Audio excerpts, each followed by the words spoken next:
Симптомите кај пациентите во Гостивар и понатаму се исти. Повраќање, болки во стомакот и диареја.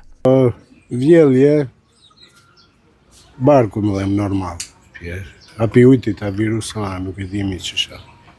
Где я пардеиша, мора ми сифрангтам вишта инфузиона да света пред. Како се манифестираат симптоми? Па сега треба една инфузија, па да една инекција до повраќање во тамо, или како ле помага.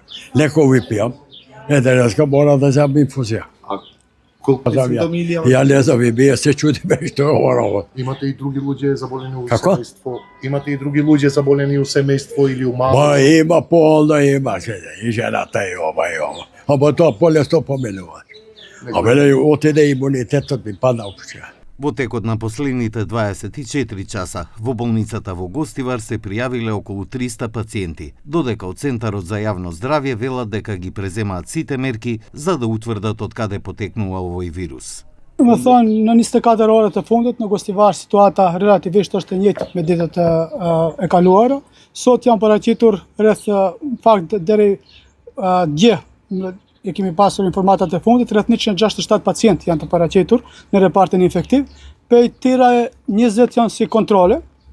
Në repartin e urgjencës janë të paraqitur rreth 18 pacientë dhe në repartin e pediatrisë janë të paraqitur diku të rreth 104 fëmijë.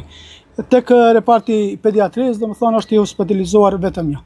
Të gjithë masat epidemiologjike janë ndërmarrë, domethënë prej ditës kur është shpallur ky problem, të gjithë epidemiologët kanë qenë në terren së bashku me mjekët e higjienës, krahas tyre bën domethënë edhe kontrolle shtesë, ku janë marrë domethënë edhe mostrat të ujit edhe nëpër çeshmat e pacientëve të cilët janë paraqitur me simptome.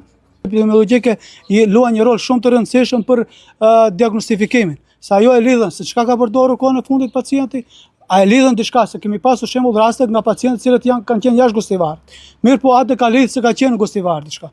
Dhe ne vazhdimisht i lidhim. Додека во Гостивар е прогласена епидемија, директорот на болницата во Гостивар Емри Бајрами не сака да даде информации за здравствената состојба на пациентите кои се хоспитализирани во оваа болница.